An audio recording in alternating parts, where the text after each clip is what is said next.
नमस्कार, आपण पाहताय कोकणचं नंबर 1 महा channel Konkan 7 live news bulletin मध्ये आपलं स्वागत। आतापर्यंतच्या घडलेल्या घटनांचा वेगवान आढावा आपण घेणार आहोत। कशेडी घाटात दरड कोसळून वाहतूक ठप्प झाली होती, मात्र आता ही दरड हटवण्यात आली आहे। वाहतूक सुरळीत करण्यात आली आहे आणि एकेरी वाहतूक सुरू आहे।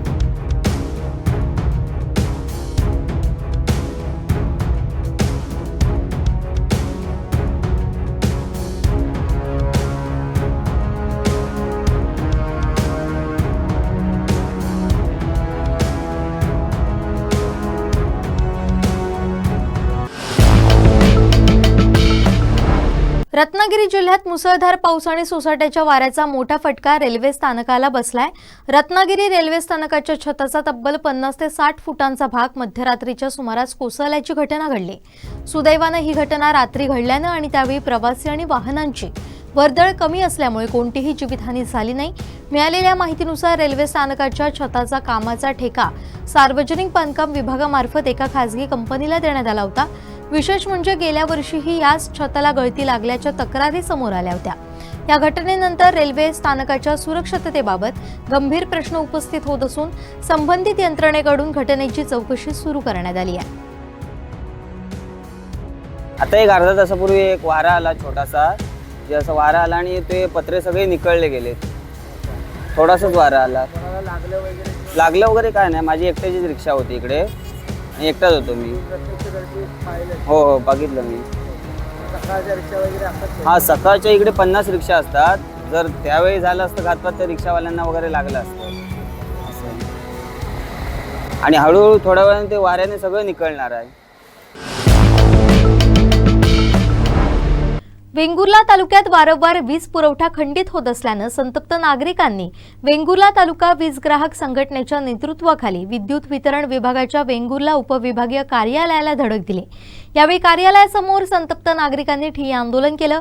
आम्हाला स्मार्ट मीटर नको, स्मार्ट वीज पुरवठा द्या, गोवा राज्याच्या धर्तीवर युनिटचे दर लावून वीज आकारणी करा, चांगल्या दर्जाची चांगल्या व्होल्टेजचा वीज पुरवठा करा आदी मागण्या यावेळी करण्यात आल्या। तर स्मार्ट मीटर विरोधात कोर्टात याचिका दाखल करण्याचा निर्णयही यावेळी घेण्यात आला। यावेळी सिंधुदुर्ग अधीक्षक अभियंता अभिमन्यू राग यांनी काही मागण्या मान्य करण्याचं लेखी निवेदन दिल्यानंतर आंदोलन मागे घेण्यात आलं। जूनमध्ये तर पूर्णपणे वीज पुरवठा खंडित आहे। बरीच गावं आताच्या परिस्थितीमध्ये बरीच गावं रेडीसारखा गाव मी तुम्हाला ठामपणे सांगू शकतो। तुम्ही म्हणाल कुठचं गाव सांगा, काय मी आज रेडी गाव सांगतो। आज 4 दिवस, आज 4था दिवस रेडी गाव अंधारामध्ये। मला सांगा, जूनमध्ये पाऊस पडतोय तर मे महिन्यामध्ये ट्री कटिंग वगैरे हे सगळं कामं संपली पाहिजे। आम्ही लोक येणार तेव्हा तुम्ही ट्री कटिंग करायला घेता, बरोबर, आणि हे पैसे तुम्ही खाता सगळे, असा आमचा आरोप आहे। पण आज रोजी आम्ही स्मार्ट मीटर शिवाय नवीन कनेक्शन आम्ही करू शकत नाही आणि ग्राहक हा बाहेर का करू शकत नाही? आम्हाला अधिकार नाही मॅडम। तो अधिकार तुम्ही आम्हाला आम्हाला अधिकार नाही, तो शासनाचा अधिकार नाही तुम्हाला। मग तुम्ही डायरेक्ट स्मार्ट मीटर कसे काय बसवतो? आम्हाला नको असेल तरी पण नको असेल तुम्ही थांबू शकता। तुम्हाला इथे काय सांगतोय की आमचा हा विषय आहे, आमचा विषय तुमच्यापर्यंत पोहोचलेला आहे, तुम्ही थांबवा, आम्हाला पुढचं सेशन देऊ नका।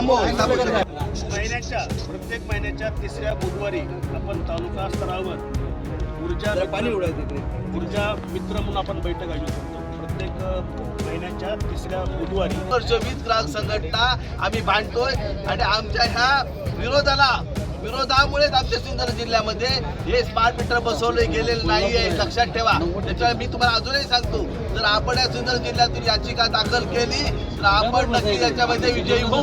ग्राहकाची 2 कॅटेगरी वेगळ्या आहेत। ज्या ग्राहकाला जे काय लागू आहे त्या मानकाप्रमाणे 50 रुपये तासाला किंवा 100 रुपये तासाला त्या प्रमाणात तुम्ही CJRF ला तुम्ही अर्ज करू शकता आणि तुम्ही CJRF ला जो निर्णय दिला आहे तो महावितरणला बंधनकारक असतो।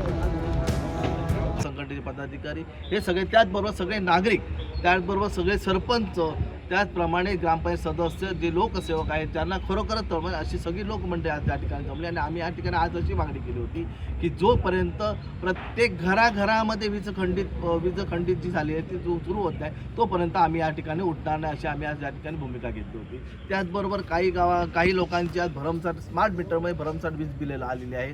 त्यांना 10-12 हजारपर्यंत वीज बिल हातामध्ये काढून दिले आहे, भरा म्हणून सांगितलं आहे. त्याच्याविरुद्ध आम्हाला आवाज उठवायचा होता. आणि तिसरा विषय होता की लोकांचा सगळ्यांची अजूनही मागणी आहे, ठाम मागण्यावरती लोक आहेत की स्मार्ट मीटर नको. आणि यासाठी आज असं ठरवलेलं आहे की या स्मार्ट मीटर विरोधात आम्ही नक्कीच कोर्टामध्ये जाणार आहोत, याचिका दाखल करणार आहोत. अशा सगळ्या ग्राहकांनी यात भूमिका घेतलेली आहे आणि सर्व जनतेची त्याला आज मान्यता आहे की हे सगळं थांबलं पाहिजे, ही लूट सगळी थांबली पाहिजे गोरगरीब जनतेची.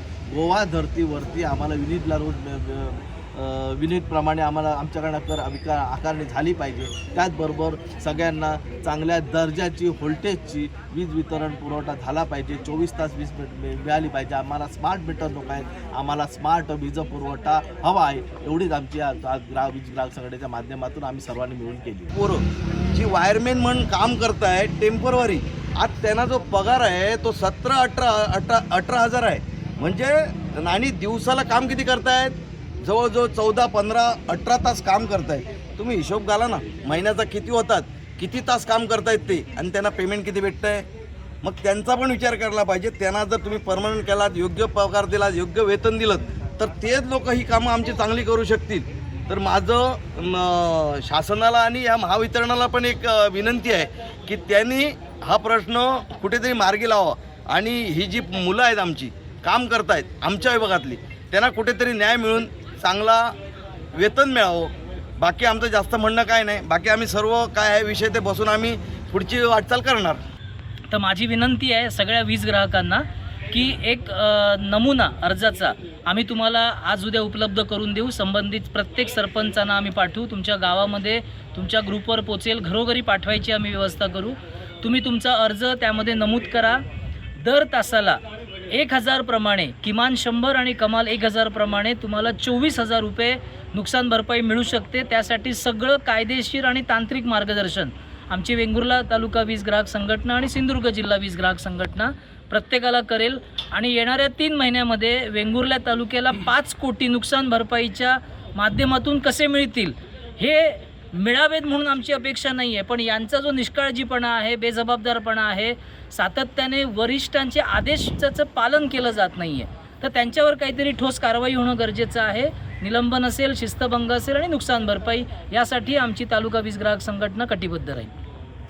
आज वेंगुर्ला वीज ग्राहक संघटनेतर्फे वेंगुर्ला विद्युत वितरण विभागाच्या कार्यालयासमोर ठिय्या आंदोलन करण्यात आलं. आणि यावेळी सुमारे 150 ते 200 वीज ग्राहकसुद्धा उपस्थित होते.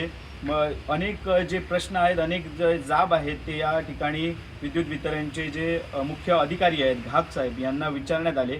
आणि यात प्रामुख्याने काही मुद्दे जे समोर आलेले आहेत ते म्हणजे आमदार निलेश राणे यांनी जो विधान भवनात जो प्रश्न उपस्थित केला, स्मार्ट मीटरचा जो मुद्दा उपस्थित केला, त्या मुद्द्याला धरून सुद्धा या ठिकाणी अधिकाऱ्यांना धारेवर धरण्यात आलेला आहे. स्मार्ट मीटर कोणी घरात नसताना, कोणाची परवानगी नसताना येऊन स्मार्ट मीटर बसवले जातात.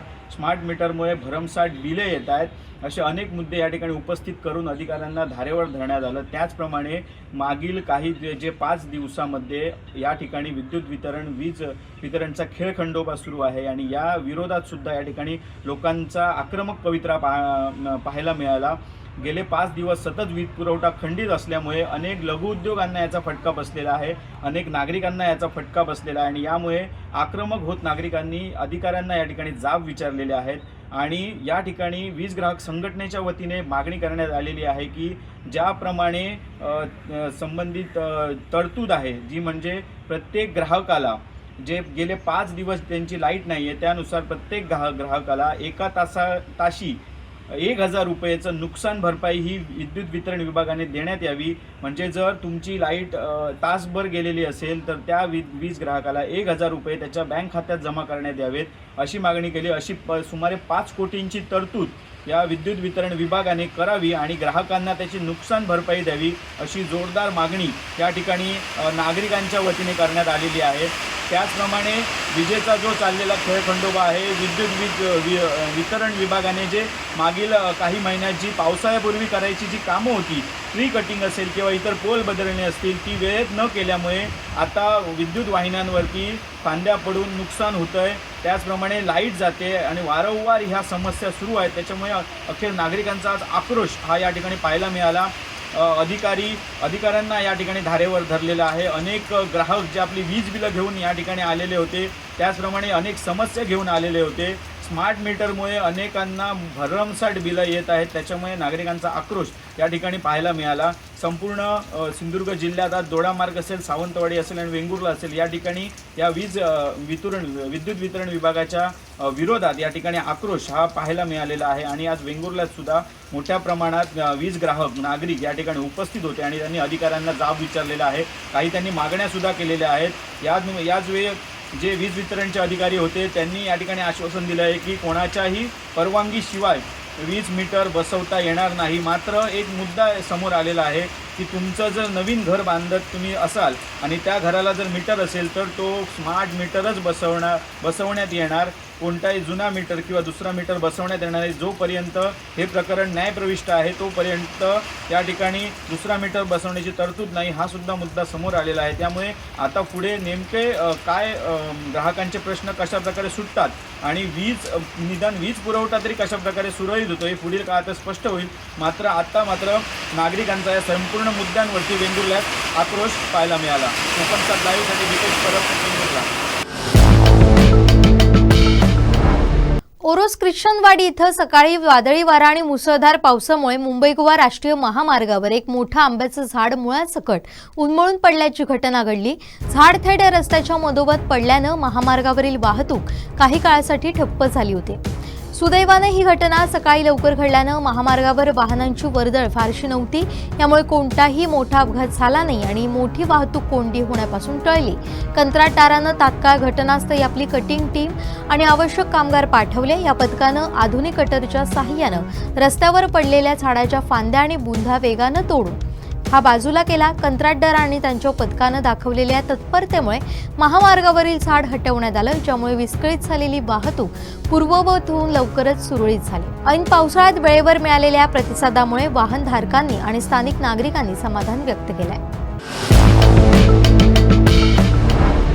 देवगड समुद्रात देखील उधाण सदृश्य स्थिती निर्माण झाली आहे. देवगड तालुक्याला वादळी वाऱ्यासह पावसानं झोडपलंय. 2 महिने मासेमारी व्यवसाय जरी बंद असला तरी किनारपट्टीवरील भागातील नागरिकांना प्रशासनानं सतर्कतेचा इशारा दिलाय. मच्छीमारी व्यवसाय 2 महिने जरी बंद असला तरी 2 दिवस सलग सतत मुसळधार पाऊस पडत असल्यामुळे तसेच 20 ते 30 किलोमीटर प्रति वेगाने वारे वाहत असल्यामुळे देवगड समुद्रकिनाऱ्यावर सतर्कतेचा इशारा देण्यात आला आहे आणि या ठिकाणी नागरिकांना सतर्क राहण्याचं आवाहन करण्यात आले आहे प्रशासनाकडून. या ठिकाणी वादळी वाऱ्यासह पाऊस पडत असून आपण पाहू शकता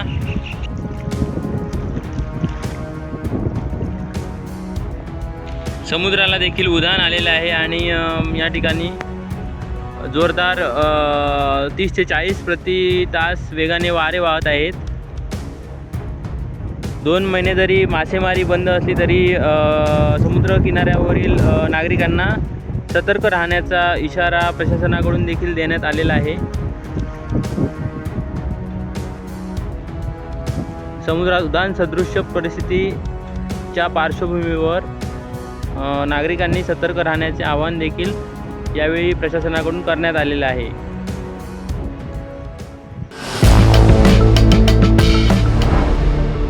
या बातम्यांसह या बुलेटिनमध्ये इथंच थांबतोय. पाहत रहा कोकणचं नंबर 1 महा चॅनल कोकण सात लाईव्ह.